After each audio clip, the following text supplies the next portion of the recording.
Welcome back है दोस्तों, फिर से आप सभी का हमारे इस यूट्यूब चैनल स्मार्ट स्टडी पर। दोस्तों अब बारी है तुम्हारे इंग्लिश कोर पे वार करने की। ठीक है, देखो इससे पहले हमने ना क्लास 11th में जिनका साइंस है उसके लिए हमने पूरे मॉडल सेट बना चुका है। हमने पूरे मॉडल सेट आपके लिए बना दिया, अपलोडेड है वो पहले से। उसके बाद कुछ एडिशनल क्वेश्चंस फिजिक्स के लिए बहुत सारे क्वेश्चंस अपलोड कर दिए गए हैं। उसके बाद हमने आपके लिए मैथ्स के भी PYQ हमने आपके लिए रख दिया, और आपको केमिस्ट्री के भी PYQ मिल जाएंगे क्या, वो अपलोड है पहले से। आप प्लेलिस्ट में सारा चेक कर सकते हो। जैकपॉट क्लास 11th साइंस करके है, ठीक है। और बायोलॉजी का भी मॉडल सेट हो गया। तो बात है जो तुम्हारे मेन पेपर है उन सब का तो भाई काम हो गया। अंग्रेजी को क्या तुम पीछे छोड़ दोगे? इसे भी तो नहीं कर सकते ना, पीछे तो नहीं छोड़ सकते। तो इसीलिए आज हम पूरा प्रीवियस ईयर पेपर लेकर के आए हैं, अंग्रेजी का, इंग्लिश का। ठीक है, तो आज हम इसका सॉल्यूशन देखते हैं। एग्जाम देने से पहले ये ज़रूर दे के जाना। 40 क्वेश्चन है, टर्म 1 का है। तुम बोलोगे तो टर्म 2 का भी ला दूंगा। तुम्हें चाहिए, तुम बस कमेंट करो, मैं तुम्हारे लिए हाजिर हूँ। ठीक है, वो मैं ला दूंगा। और ये 40 क्वेश्चन है, मॉडल सेट के भी कर लिए होंगे तुमने, नहीं किया तो जाकर वो देख लो, फिर ये तुम कर लो। बहुत हाई प्रोबेबिलिटी है कि आपको क्वेश्चंस मिल जाएंगे सेम, क्योंकि जो इसमें क्वेश्चन पता है, नोटिस करने वाली क्या बात है, नोटिस करने वाली ये बात है कि जो क्वेश्चंस इसमें है ना वो मॉडल सेट में है, इस बार के भी मॉडल सेट में है। ठीक है, और जो मॉडल सेट में रहता है इस बार, वो इसमें भी है और 2023 में भी है। तो तुम समझ गए होगे, मैं फिजिक्स, केमिस्ट्री, मैथ्स में भी ये बात बोल चुका हूँ। जो क्वेश्चंस होते हैं मॉडल सेट में वो प्रीवियस ईयर्स में आते हैं, और जो प्रीवियस ईयर्स में होते हैं वो मॉडल सेट में डाले जाते हैं। तो मैंने ये बात बहुत बार बोल दिया, अगेन फिर बोल रहा हूँ, तुम्हारे फ़ायदे की बात है। चलो शुरू करते हैं सॉल्यूशन। ये जनरल इंस्ट्रक्शन, इसे पढ़ना तुम्हारा काम है क्योंकि एग्ज़ाम तुम्हें देना है। और ये है हमारे पास अनसीन पैसेज, इसे हमें पढ़ना है। ठीक है, तो बेसिकली ये पैसेज क्या है, तो ये पैसेज है कि भाई ये कहानी है दो दोस्तों की। एक का नाम है जॉन, दूसरा का नाम है मूसा। तो बेसिकली कहानी का जो थीम ये है कि जो जॉन होता है ना, ये 9 गधे खरीदता है, 9 डंकी, और गधे खरीद के वापस जा रहा होता है अपने घर की ओर। और फिर ये जब घर की ओर जाता है तो ये एक बार सोचता है ना कि चलो यार काउंट कर लेता हूँ कि कोई डंकी सही सलामत सारे के सारे डंकी है, ऐसा तो नहीं कि कोई पीछे छूट गया। तो वो किस तरीके से आ रहा था, ये ना एक गधे पे बैठ के आ रहा था और बाकी के 8 गधे इसे फॉलो कर रहे थे। तो अब एक गधे पे तो खुद जॉन बैठा हुआ है, और ये जब काउंट कर रहा था तो ये 8 काउंट कर रहा था। जिस पे ये खुद बैठा था उसे ये काउंट नहीं कर रहा था, तो हुआ टोटल 8। बट इसने तो खरीदे थे 9। अभी पूरा परेशान हो गया। अब ये क्या किया ना, उधर गया और पूरा खोजने लगा माउंटेन पे, रोड के ऊपर, माउंटेन पे जाके, रोड के नीचे जाके सारी तरफ खोजने लगा। और जब ये उतर के खोज रहा था ना, तो अब तो ये उतर गया और अब इसने फिर से काउंट किया। तो अब जब इसने काउंट किया ना तो टोटल हमारे पास 9 आ गया, मतलब उसके पास 9 आ गया। ये फिर खुश हो गया और ये फिर से एक गधे पे बैठ गया और फिर से जाने लगा। और अगेन ये फिर गिनता है तो इसे ना 8 डंके मिलते हैं। जिस पे ये खुद बैठा था वो इसे फिर काउंट नहीं करता और ये फिर पूरा परेशान हो जाता है। उसका आता है इसका दोस्त जिसका नाम था मूसा, और ये उससे बोलता है ना, भाई मूसा बोलो यार गधे खरीदा था मैंने 9, देखो यार 8 हो रहे हैं, एक गधा कहाँ चला गया। बोलते कैसे? तो वो बैठ गया घोड़े पे, मतलब गधे पे, और काउंट कर रहा पूरा, देखो यार 8 ही गधे हो रहे हैं, एक गधा कहाँ चल गया। तो मूसा हंस दिया, बोला मुझे तो 10 गधे दिख रहे हैं। बोला है, तुझे 10 गधे कैसे दिख रहे हैं? मुझे तो 8 दिख रहे हैं। तो उसने बोला कि अबे 8 गधे तो यहाँ है, 9वां गधा तू बैठा है और 10वां गधा तो खुद है। ठीक है, तो ये है बेसिकली इसका थीम। तो मैंने थीम आपको बता दिया, अब पढ़ सकते हो, आपको पढ़ने का मन है। और चलो इससे रिलेटेड क्वेश्चंस कर लेते हैं। तो भाई ये देखो क्या है क्वेश्चन हमारा, how many donkey did John buy, John ने कितने गधे खरीदे थे? 9, ऑप्शन नंबर 4। अब यहाँ देखो क्या है, where from did John buy donkey. अब भाई इसने डंकी कहाँ से खरीदा था, तो इसने मेले से खरीदा था। अब चलो दिखा देता हूँ तुम्हें कहाँ पे लिखा है, ये देख लो पहले लाइन में है फेयर। ठीक है, तो इसने फेयर से खरीदा था, मेले से। तो कहाँ गया क्वेश्चन? यस, ये है option number 2 is correct, fair.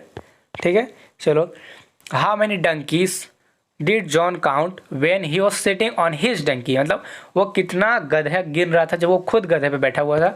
तो वो खुद जब गधे पे बैठा था वो 8 गधे गिन रहा था, अपने वाले गधे को नहीं गिन रहा था। तो क्या, who did John see, John को किसने देखा, तो जॉन को उसने दोस्त ने देखा था, जो मैंने आपको बताया मूसा उसका नाम था, मूसा। और नेक्स्ट सवाल है what did he ask of him, और मैंने तुम्हें बताया था कि उसने क्या कहा अपने दोस्त से, यार मूसा मेरे गधे गिन दे, बहुत परेशान हूँ। तो क्या हो गया, to help him to count the donkeys. ठीक है, 6th नंबर सवाल है according to Musa who is the 9th donkey, sorry 10th donkey है यहाँ। According to Musa who was the 10th donkey, मैंने आपको बताया मूसा ने बताया मुझे 10वां गधा भी दिख रहा है, जबकि 10वां गधा तो खुद है, 9वें गधे पे बैठा हुआ था। ठीक है, 7वां आ गया। हाँ भाई, अब ये देखो ग्रामर सेक्शन है। देखो एक जो बहुत इंपॉर्टेंट बात है वो तुम्हारे लिए, तुम्हारे फ़ायदे की बात है, वो क्या है, क्या इंपॉर्टेंट बात पता है क्या है, कि पता है तुम्हारे इस वाला ये जो पेपर है इसमें राइटिंग सेक्शन से सवाल नहीं किए गए हैं, इसमें सिर्फ ग्रामर से सवाल किए गए। और हो सकता है तुम्हारे में राइटिंग सेक्शन से भी सवाल करें, क्योंकि 12th में आया है राइटिंग सेक्शन से सवाल, तुम्हारे में भी आ सकता है। तुम्हारे मॉडल सेट में था राइटिंग सेक्शन का सवाल, तो इसके लिए तुम क्या करोगे, तो भाई इसके लिए मैं तुम्हें बताता हूँ, मैंने राइटिंग सेक्शन के लिए 70-80 क्वेश्चंस OMR बोल रहा हूँ, ऑब्जेक्टिव क्वेश्चन मैंने करा रखा है। इस वीडियो के नीचे उसका लिंक दे दूंगा, तुम वहाँ से प्रैक्टिस कर सकते हो। 80 क्वेश्चन इनफ होता है तुम्हारे लिए। चलिए, तो ये ग्रामर का है। और क्या है देखो, मैं इसे थोड़ा सा एक्सप्लेनेशन दे दूँ। है Sunidhi dash get a new dress if she clears the entrance test. अब देखो सुनिधि डैश, सुनिधि को क्या मिलेगा, क्या मिलेगा, गेट अ न्यू ड्रेस, उसे एक नया ड्रेस मिलेगा इफ़, अगर सी क्लियर्स द एंट्रेंस टेस्ट, अगर वह एंट्रेंस टेस्ट क्लियर करती है तो उसे मिलेगा, मिला है नहीं, या फिर मिल सकता है, ऐसा कोई मतलब नहीं है, तो विल लग जाएगा। तो आप एक यहाँ पे आ जाएगा will, Sunidhi will get a new dress, will आ जाएगा, उसके बाद गेट फर्स्ट फॉर्म। आप एक बात याद रखें यहाँ पे जो कि बहुत इंपॉर्टेंट है, हो सकता है आप ग्रामेटिकल मिस्टेक कर दें। यहाँ पे है ना इफ़, तो हो सकता है आप सोच रहे होंगे कि Sunidhi will get a new dress, Sunidhi को एक नई ड्रेस मिलेगी if she will clear the exam, अगर वो एग्ज़ाम क्लियर करेगी। तो एक बात याद रखो भाई, कभी भी आपको मिल जाए इफ़, ठीक है ना, वेन, मतलब कंडीशनल मोडाल सबको मिलेगा, तो आप विल शैल ये सब का प्रयोग नहीं करोगे कभी भी। अगर आपको कंडीशनल कुछ दिख जाए इफ़, वेन, ठीक है, टिल, अनटिल, अगर ये कंडीशनल कुछ भी आपको दिखेगा तो उसके बाद आप मोडाल्स का प्रयोग नहीं करोगे। मोडाल्स करने का मतलब फ्यूचर का प्रयोग नहीं करोगे, विल वुड नहीं लगाओगे। 7th नंबर का ऑप्शन नंबर है। 8 नंबर सवाल है dash you close the door please. अब यहाँ देखो हमें एक हिंट मिला प्लीज़, और कभी भी अगर प्लीज़ आता है तो हम पोलाइट रिक्वेस्ट के लिए वुड लगाते हैं। तो यहाँ पे आ जाए हमारे पास would you please close the door, ठीक है। चलिए नेक्स्ट सवाल है my brother dash at the concert tomorrow, ठीक है। तो यहाँ पे हमारे आंसर देखो, पहले आप लगाओ ये जो होता है ना, इसका तो पहले राइट आंसर ऑप्शन नंबर 2 हो जाएगा। My brother will be performing a concert tomorrow, मतलब कि मेरा जो भाई है वो एक कंसर्ट में परफॉर्म कर रहा होगा कल, ठीक है। मतलब कल मेरा भाई एक कंसर्ट में परफॉर्म कर रहा होगा, फ्यूचर कॉन्टिन्यूस। तो देखो ये तो आप कर दो, विल हैव परफॉर्म कुछ नहीं होता। देखो मैं बताता हूँ, कभी भी अगर आपको हैव दिख जाए, कभी भी आपको हैव दिख जाए तो हैव के बाद हमेशा थर्ड फॉर्म लगाओगे। यहाँ परफॉर्म फर्स्ट फॉर्म है इसीलिए कट गया, ये हो गया। और देखो कभी भी आपको विल दिख जाए तो उसके बाद हमेशा फर्स्ट फॉर्म। तो देखो यहाँ पे हमारा पहला ऑप्शन आ सकता था, बट कब आता, जब होता will perform, will be perform कुछ नहीं होता, ठीक है। विल बी फॉर्म आ गया तो इसका ING आएगा, जो कि हमारा सेकेंड ऑप्शन है। विल परफॉर्म हो सकता था, बट यहाँ विल बी परफॉर्म है, तो इसीलिए ऑप्शन नंबर A गया। ऑप्शन नंबर C क्यों गया, क्योंकि मैंने आपको बताया कि हैव के बाद हमेशा थर्ड फॉर्म आएगी, बट इसने फर्स्ट फॉर्म लगा दिए। और क्या विलिंग परफॉर्म, ये क्या होता है, विलिंग परफॉर्म कुछ होता है, विलिंग परफॉर्म कुछ नहीं होता, इसलिए ये कट जाएगा। होप आपको समझ में आ गया होगा। नेक्स्ट सवाल को पढ़ते हैं। देखो mother dash T every morning, तो आप यहाँ देखो एवरी मॉर्निंग आ गया, मतलब ये हो गया हैबिचुअल एक्शन। और हैबिचुअल एक्शन हम किस में बनाते हैं, हमेशा प्रेजेंट इंडेफिनिट में बनाते हैं। तो इसके लिए आ जाएगा ड्रिंक्स। ड्रिंक्स क्यों आया, क्योंकि मदर सिंगुलर है इसीलिए ड्रिंक्स आ गया। यहाँ कोई प्लूरल, यहाँ पे मदर को छोड़ करके कोई प्लूरल सब्जेक्ट आया था, जैसे बॉयज़, गर्ल्स और कुछ भी, बर्ड्स, तो यहाँ पे हम ड्रिंक लिख सकते थे, बट मदर सिंगुलर है इसीलिए हम लोग लगाएं first form, sorry fifth form, that is drinks. Drank हो जाएगा हमारा पास्ट के लिए, इससे कोई मतलब नहीं है क्योंकि एवरी मॉर्निंग ये एक हैबिचुअल एक्शन है, और ड्रंक भी हमारा पास्ट फॉर्म है, तो सबसे कोई मतलब नहीं है। Option number 2 is correct. देखो ये देखो अगेन, ये भी सेम कंसेप्ट पे सवाल है। ये सवाल है हमारा, एक सेकेंड, यहाँ the cricket match dash at 7 PM। तो देखो 7 क्रिकेट मैच क्या होता है, क्रिकेट मैच कभी भी होता है, तो ऐसा तो नहीं है कि भाई कि इंडियन क्रिकेट टीम उठी चलो आज मन करा 7 बजे मैच खेल लेते हैं, ऐसा तो कभी नहीं होता। उनका मैच फिक्स होता है, उनका मैच ऑफिशियल प्लान के अकॉर्डिंग होता है। तो आप हमेशा याद रखें, कभी भी आपको मिले ऑफिशियल प्लान्स या फिर फिक्स्ड प्लान, जैसे कोई प्रधानमंत्री आएंगे, चीफ मिनिस्टर आएंगे, तो इन सब का ऑफिशियल प्लान होता है। ट्रेन अगर इधर से उधर जाती है तो इन सब का फिक्स्ड प्लान होता है। तो इन सब को बनाने के लिए हम हमेशा यूज़ करते हैं प्रेजेंट इंडेफिनिट। तो ये भी हमारा एक ऑफिशियल प्लान है, फिक्स्ड प्लान है, इसीलिए हम इसके साथ प्रेजेंट इंडेफिनिट का प्रयोग करेंगे। वर्ब 1 या वर्ब 5। तो द क्रिकेट मैच ये सिंगुलर है, तो स्टार्ट्स एट 7 PM। इसका मतलब जो होगा कि क्रिकेट मैच स्टार्ट होगा 7 बजे से। ये मतलब नहीं होगा कि क्रिकेट मैच 7 बजे शुरू होता है, ये मतलब नहीं है।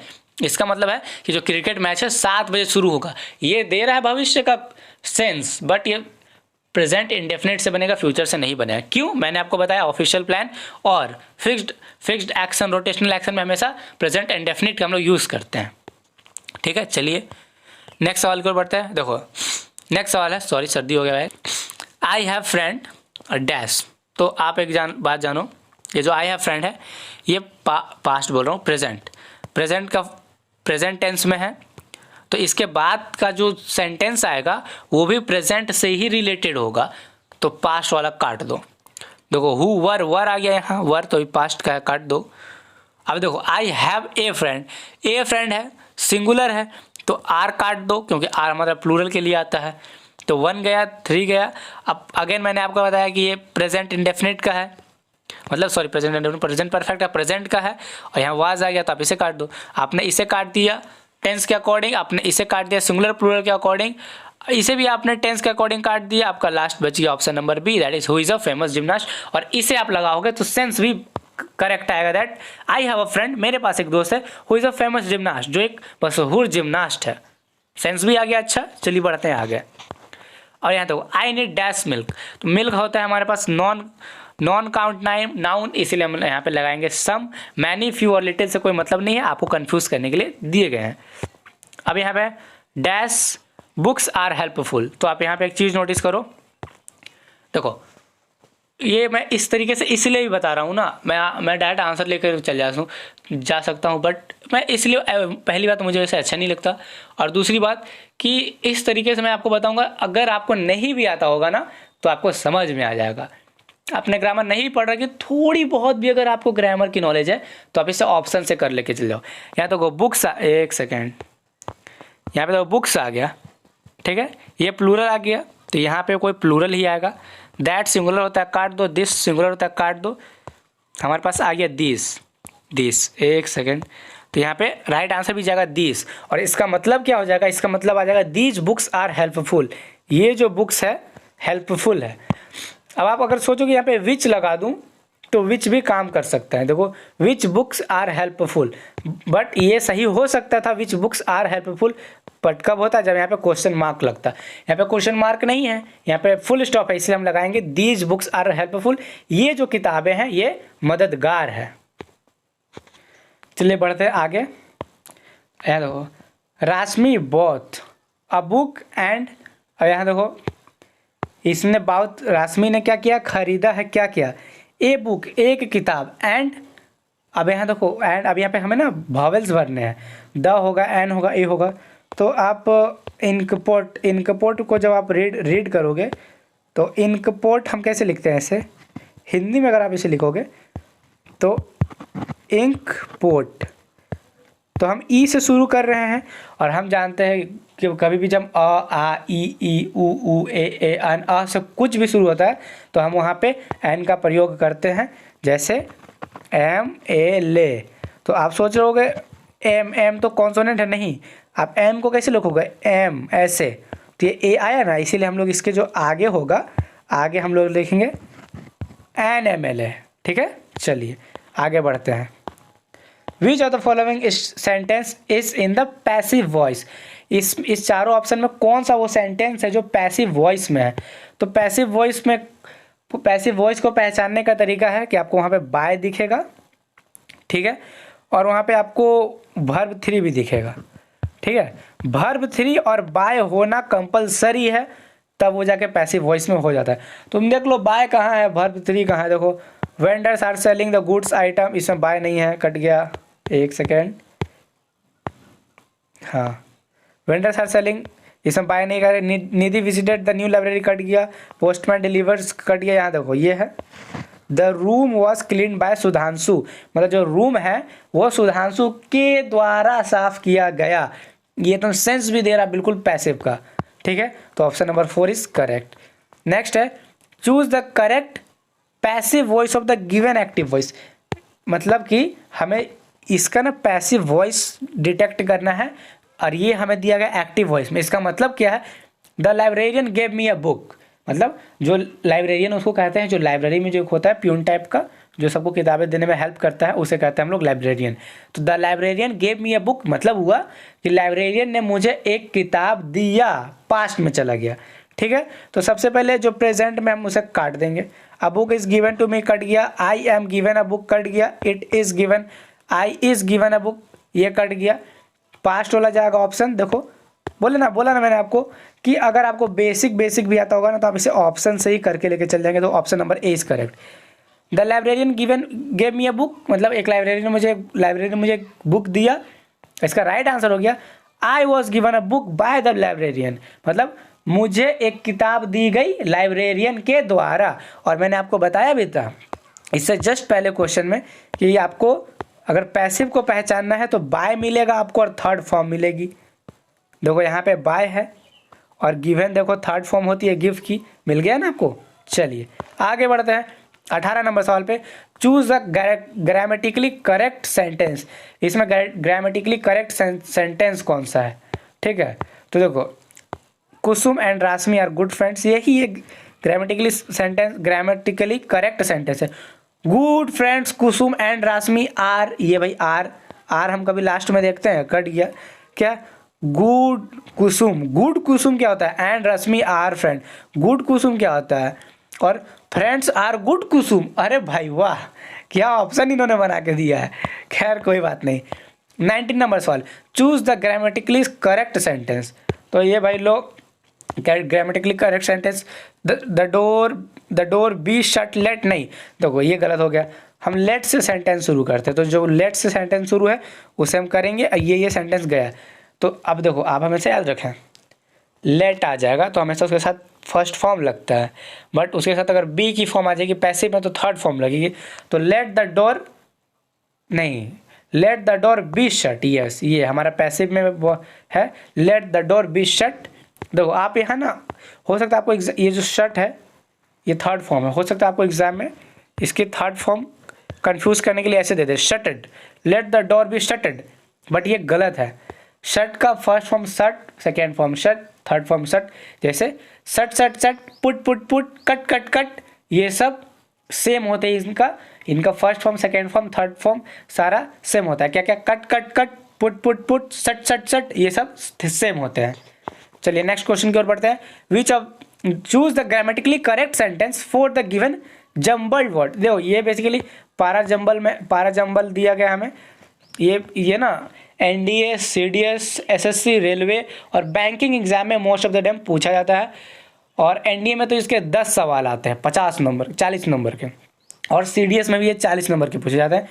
आपका में भी पूछा गया है क्या, एक सेंटेंस पूछा गया, इसका मतलब होता है ना पैराजंबल का मतलब कि कोई भी आपको एक सेंटेंस दे दिया जाएगा और उसको तोड़ के उसका उस सेंटेंस के वर्ब को पीछे कर देगा, सब्जेक्ट को आगे लगा देगा, मतलब आगे पीछे पूरा उल्टा पुल्टा कर देगा और आपको उसको सीक्वेंस में लगाना पड़ेगा।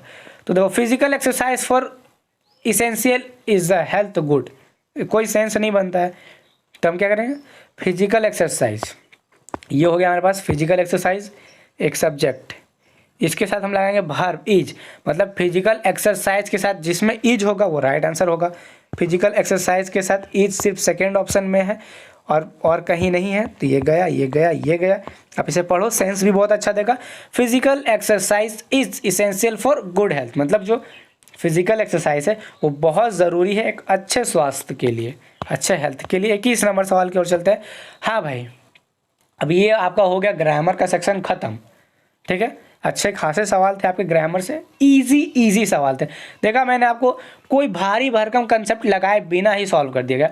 आपको अगर थोड़ा बहुत याद है तो आप ऑप्शन से कट कर लोगे, मैंने आपको अभी करके दिखाया।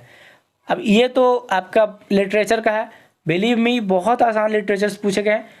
कहीं कहीं ब्लंडर भी किया जैक बोर्ड ने, क्वेश्चन ही गलत पूछ दिया, अब फिर पता ही नहीं चल रहा क्या पूछा है, वो भी मैं आपको दिखाऊंगा। तो चलो शुरू करते हैं। और हाँ एक बात और, इसमें जो पूछा गया है ना ये मॉडल सेट में, और जो मॉडल सेट में देख लो पीछे पूछा गया है, ठीक है। चलिए सवाल शुरू करते हैं। सवाल है in the poem the voice of the rain without rain seeds will remain. तो इसमें जो रेन का जो वॉइस है वो कैसा लगता है, वो लगता है कि दबा हुआ है और जिस मट्टी के अंदर जन्म नहीं लिया है। That is in option number 2 hidden and unborn. 22 number सवाल, who did appear like the winter landscape in the mountain. कौन माउंटेन के जैसा दिखता था विंटर में, तो ये थी हमारी ग्रैंड मदर्स नरेटर की, तो option number A is correct. 23 number सवाल की ओर, the crew man Larry Vegile was, जो लैरी वेगाइल थी क्रू मैन वो कौन थी, वो एक अमेरिकन थी, वो एक स्विस थी, वो एक जापानीज थी, या फिर वो एक इंडियन थी, तो वो थी वो एक American lady. So option number A is correct, ठीक है। चलिए बढ़ते अगले सवाल की ओर।